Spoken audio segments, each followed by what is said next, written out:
এতিয়াও চৰকাৰৰ কৃপাদৃষ্টি পৰা নাই ধেমাজি জিলাৰ বৰদলনি উন্নয়ন খণ্ডৰ অন্তৰ্গত জয়ৰামপুৰ গাঁও পঞ্চায়তৰ অধীনৰ মিলনপুৰ গাঁৱত অভিযোগ অনুসৰি মিলনপুৰ গাঁৱত আজিলৈকে PMAY গৃহ পাবলৈ সক্ষম হোৱা নাই দৰিদ্ৰ সীমাৰেখাৰ তলত থকা গয়াই উল্লেখ্য যে দৰিদ্ৰ সীমাৰেখাৰ তলৰ পৰিয়ালসকলে বসবাস কৰা উক্ত গাঁওখনত চৰকাৰী চাকৰিয়াল বুলিবলৈ দুগৰাকী আৰু ৩০ৰো অধিক জৰাজীৰ্ণ বাসগৃহ থকা লগতে দিন হাজিৰা কৰি খোৱা লোক বসবাস কৰি আছে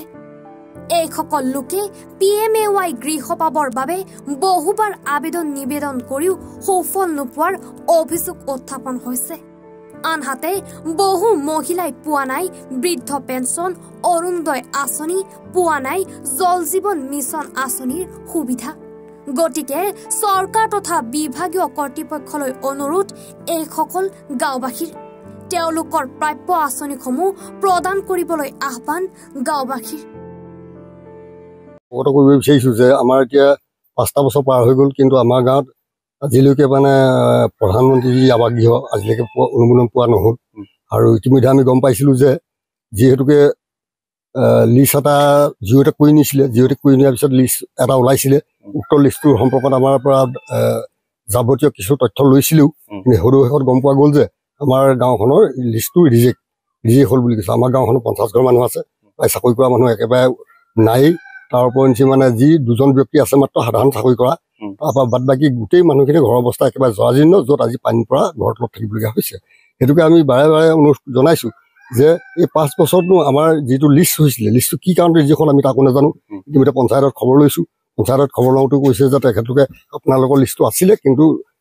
ৰিজেক্ট হ'ল কি কাৰণত ৰিজেক্ট হ'ল বুলি ক'বলৈ যাওঁতে আমি ভালকৈ জানিব পৰা নাই গতিকেলৈ আমিও নাজানিম সেই বুলি কৈছে তাৰপৰা ইতিমধ্যে আমি গৈ পেলাই আকৌ পুনৰ যেতিয়া নেকি বিভিন্ন ঘৰবিলাক এৰি দিয়া হ'ল এৰি দিয়াৰ পিছত আমি বিভিন্ন পঞ্চায়তত আৰু আমাৰ পঞ্চায়তত বা আমাৰ গাঁৱৰ নিকটৱৰ্তী গাঁওবিলাকত আমি খবৰ লৈ যিটো গম পালোঁ যে বহুত গাঁৱত ঘৰ ইতিমধ্যে পাই আছে অদ্য পৰিমিত আহিও আছে কিন্তু অতি দুখৰ বিষয়ে আমাৰ গাঁওখনৰ লিষ্টখন পুনৰ ৰিলিজ হ'ব বুলি আমি জানিব পৰা নাই নহ'ব বুলিয়ে কৈছে সেইটোকে আমি অতি মৰ্মাহত লিষ্টখনৰ দুখটো আমি জনাত যিজনে জিঅ'টেক কৰিছিলে জিঅ'টেক কৰা মানুহজনে কিবা ভুল কৰিছে যদিও আমি নাজানিম কিন্তু লিষ্টটো ৰিজেক্ট হোৱাৰ কাৰণটো তেখেতলোকেহে জানিব কৰ্তৃপক্ষই জানিব বা পঞ্চায়তে জানিব বা চৰকাৰে জানিব 5 বছৰত কেইটামান ঘৰ পালে গাঁওখন এই 5 বছৰত ঘৰ 3টা ঘৰ পাইছে কিছুমান হ'ল এনেকৈ থকা আৰু চৰকাৰ গৈ আমি আবেদন আহিছিলে আবেদনো কৰিছিলোঁ আৰু পঞ্চায়তলৈ আমি কেইবাবাৰো গৈছিলোঁ পঞ্চায়তলৈ যাওঁতে মানে কৈছে আমি গৈ পিনে বা লিষ্টটো আহিছিলে লিষ্টটো চালোগৈ যে ৰিজেক্ট আমি সুধিছোঁ ৰিজেক্টটো কি হয় তেওঁলোকে ক'লে যে আমি ৰিজেক্ট কি কাৰণে ৰিজেক্ট হৈছে আমি নাজানো মানে কেইবাবাৰো গ'লোঁ আমি গৈ পিনে সেই বুলিয়ে কয় মানে আমাক যে তোমালোকে ঘৰ আহিলে গম পাবাই ভুলটো কাৰ বুলি ভাবে আপোনালোকে ভুলটো মানে আমি এতিয়া যিজন জিঅ'টেক কৰিবলৈ অহা মানুহ সেইজনে আমি ভুলটো বুলি ভাবিছোঁ তেওঁ মানে যদিহে জিঅ'টেক কৰিব নাজানে তেওঁক জিঅ'টেক কৰিব পঠিয়াব নালাগিছিলে তেওঁক এতিয়া তেওঁলোকৰ নিচিনা জিঅ'টেক কৰা মানুহ ঘৰ পাইছে আমি সেইকাৰণে ঘৰ নাপোৱাৰ কাৰণে আমি এতিয়া চৰকাৰক আহ্বান জনাইছোঁ কিমান আপোনাৰ 60 বৃদ্ধ পেঞ্চন পাইছে নাই ঘৰ পালে নাই চৰকাৰৰ পৰা কি পালে এতিয়া একোৱে পোৱা নাই চাউলকেইটা বাদে একো পোৱা নাই বাবাহেঁতে কৈছে নহয় যিহেতু কৰিলো যাওঁ অফিচলৈ অফিচে সেই তেনেকে কৰিম কি আৰু উপায় ভগা ঘৰতে সোমাই আছো ঘৰ পোৱা নাই ঘৰ নাই পোৱা আবেদন কৰিছিলে কৈছিলো কৈছে কি কয় তেওঁলোকে কোৱা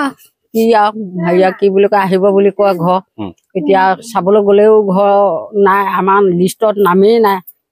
তাৰপৰা অৰুণোদয় পাইছে নাই অৰুণোদয়টো সেইবোৰ আৰু বাদে অৰুণোদয় পোৱাই নাই আমি লেট্ৰিন পাইছে নে লেট্ৰিন 3বাৰ পইচা নিলে 3বাৰ পইচা নিও লেট্ৰিন এটা নাই আমাৰ লেট্ৰিন নাই নাই খোৱা পানী ব্যৱস্থা পাইছে নাই একো নাই আজিলৈকে 5 বছৰ চৰকাৰৰ পৰা কি পালে একো নাই দিয়া আমাক অকল ভোটকেইটা আমি দিছোঁ আশাত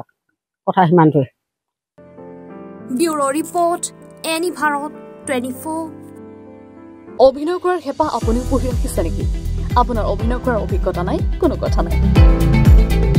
আপোনাৰ বাবে আহিছে সোণালী সুযোগ 29 ছেপ্টেম্বৰত দিনৰ 9 বজাৰ পৰা নিশা 8 বজালৈ বলিউড তথা হলিউডৰ চিনেমাৰ বাবে অডিশ্যন হ'বলৈ গৈ আছে গুৱাহাটীৰ কাহিলীপাৰাস্থিত জ্যোতি চিত্ৰবনত 5 বছৰ বয়সৰ পৰা 17 বছৰ ব্যক্তিয়ে কৰিব পাৰিব অংশগ্ৰহণ পঞ্জীয়ন হ'ব বিনামূলীয়া নিৰ্দিষ্ট ৱেবছাইটত কৰিব পাৰিব আবেদন